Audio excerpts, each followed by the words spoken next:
Good morning बच्चों। देखो बेटा, हम राजस्थान के बारे में आपको बता रहे थे सामान्य परिचय के बारे में। तो आज हम राजस्थान के ही आगे नेक्स्ट क्लास में राजस्थान का जो चित्र दिखाई दे रहा है आपको, मानचित्र, उसमें राजस्थान का भौतिक विभाजन पढ़ाएंगे। क्या पढ़ाएंगे? भौतिक विभाजन। तो हेडिंग डाल देते हैं, राजस्थान का भौतिक विभाजन। राजस्थान को कितने भौतिक भागों में बांटा गया है वो आपको बताया जाएगा। ठीक है, उससे पहले मैं एक आपको छोटा सा आपका कॉन्सेप्ट क्लियर कर देता हूँ, क्योंकि उसके बिना ये हमको समझ में नहीं आएगा। ठीक है, जैसे हम जिस धरती पर रह रहे हैं, दुनिया एक गोल है, पृथ्वी एक गोल है।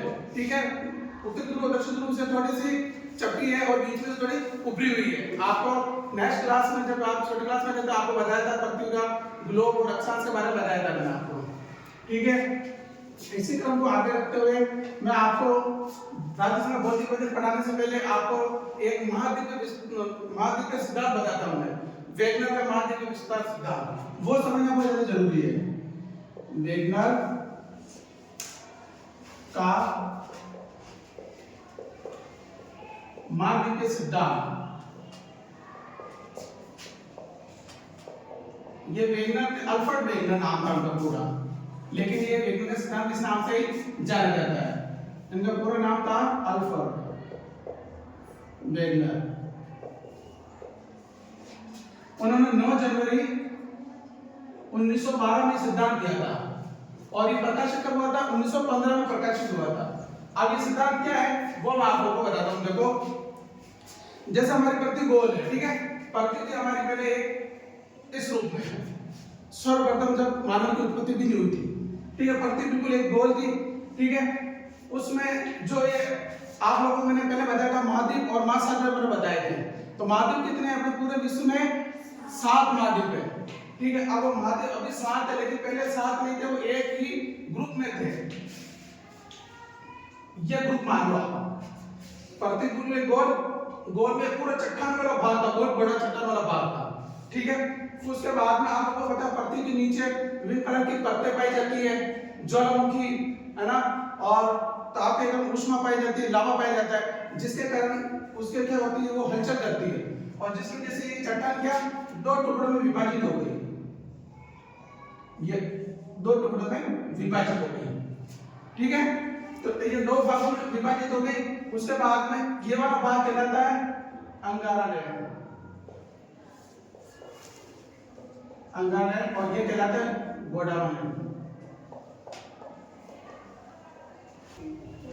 ठीक है बेटा, और इसकी जो चारों तरफ ये आपको जगह दिखाई दे रही है, आपको पूरा पानी है। ये क्या है? पानी है। ये पूरा पानी है। ये महासागर कहलाता है, वो है 33 महासागर। कौन सा महासागर? 33 महासागर। ठीक है, 33 महासागर। 2 भाग हो गए पृथ्वी के, एक है हो गया अंगारलैंड, दूसरा हो गया गोंडवानालैंड, और उसके चारों तरफ जो पानी है वो है 33 महासागर कहलाता है। उसके बाद धीरे धीरे और समय परिवर्तन के अनुसार ये 2 टुकड़े हैं चट्टान के, वो और विभाजित होते गए। उसके साथ विभाजित होते होते फिर अपने पूरे 7 महाद्वीप बने हैं। लेकिन हम वीडियो ज्यादा लंबा ना करते हुए आपको शॉर्टकट में ही, क्योंकि हमको राजस्थान भौतिक विभाजन भी समझना है, तो इसको टॉपिक में यही रोकता हूँ और यहीं से अपना पूरा कॉन्सेप्ट क्लियर हो जाएगा कि हमारा जो राजस्थान है वो गोंडवानालैंड और 33 महासागर का अवशेष है। वो मैं भी आपको बताऊंगा, आप अच्छी तरह से उसको समझ जाएंगे। और अंगारलैंड से और ये 33 सागर से बहुत ज्यादा जो सागर दिखाई दे रहा है उससे महासागर बने हैं, और ये जो अंगारलैंड दिखाई दे रहा है और गोंडवानालैंड दिखाई दे रहा है उससे और भी महाद्वीप बने हुए हैं। ठीक है, तो ये तो आप लोग थोड़ा सी आपका नॉलेज के हिसाब से बताया गया है कि अपनी धरती का निर्माण कैसे हुआ। ठीक है, जो हमारी ये दुनिया है उसको 2 भागों में बांटा गया है, एक तो स्थल भाग और एक जल भाग।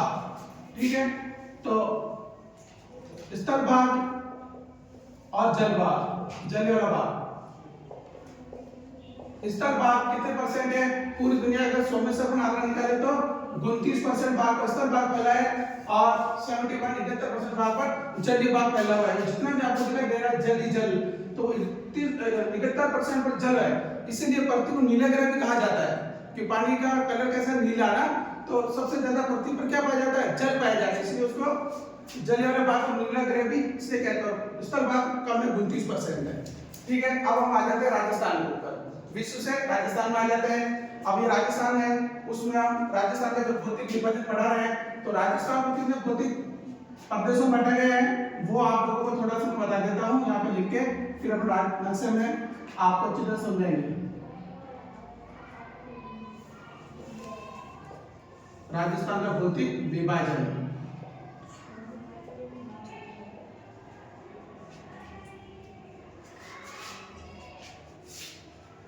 राजस्थान को 4 भौतिक विभाजनों में बांटा गया है। कितने भागों में? 4 मुख्य भागों में बांटा गया है। पहला भाग है वो है पश्चिमी मरुस्थल,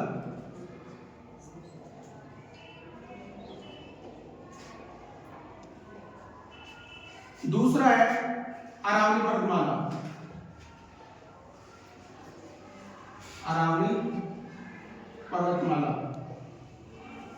तीसरा है पूर्वी मैदान, और चौथा वाला भाग है ये कहलाता है दक्षिण पूर्वी पठार। ये 4 भागों में राजस्थान को बांटा गया है, पश्चिमी मरुस्थल, अरावली पर्वतमाला, पूर्वी मैदान और दक्षिण पूर्वी पठार। अब इसको नक्शे में समझेंगे इनको किस प्रकार डिवाइड किया गया है। जो नाम से पता चल रहा है पश्चिमी मरुस्थल, दिशाएं 4 प्रकार की होती है, पश्चिम, पूर्व, उत्तर और दक्षिण। तो ये पश्चिमी इलाका है, तो यहां से शुरुआत होती है, ये बाड़मेर से लेके ये वाला इलाका, ये कहलाता है पश्चिमी मरुस्थल, पश्चिमी मरुस्थल। और ये वाला हिस्सा है ये कहलाता है अरावली पर्वतमाला।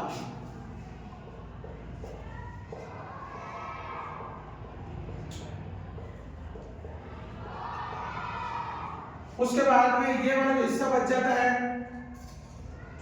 ये कहलाता है पूर्वी मैदान, और जो लास्ट का हिस्सा बच जाता है वो हड़ौती क्षेत्र, वो कहलाता है दक्षिण पूर्वी पठार। ये आपको पूरे राजस्थान के नक्शे के माध्यम से समझ में आ गया होगा इनको 4 भागों में किस प्रकार से बांटा गया है। ठीक है बेटा, इनको राजस्थान का भौतिक विभाजन को जब राजस्थान के नक्शे में आपको डिवाइड करके बता दिया मैंने कि इनको 4 भागों में बांटा गया है। अब उसकी नेक्स्ट क्लास में आप लोगों को उसका और अलग डिवाइड बताऊंगा कि उनका क्षेत्रफल कितना है, इनमें कौन कौन सी मिट्टी पाई जाती है, इनमें कितनी जनसंख्या पाई जाती है और उनकी जलवायु कितने प्रकार की होती है। इन चारों का नेक्स्ट क्लास में आपको वो बताया जाएगा।